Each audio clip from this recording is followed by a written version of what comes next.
ഞാനൊരു പൂവിൻ മുട്ട്, നീ വന്നിരിക്കാമോ എന്റെ കോമള മുഖത്ത്.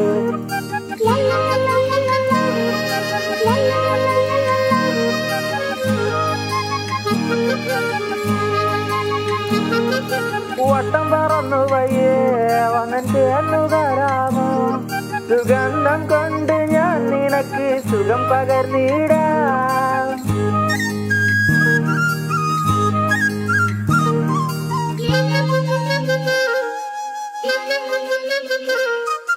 വട്ടം പറന്നു വയ്യേ വന്നിട്ട് എന്നു തരാമോ, സുഗന്ധം കൊണ്ട് ഞാൻ നിനക്ക് സുഖം പകർന്നിടാം. ഈ കൊച്ചു ഭുവനത്തിൽ ഞാൻ പൂത്തു നിൽക്കുമ്പോൾ കൂട്ടായി നീ വന്നാൽ ഞാൻ തണൽ നൽകാം.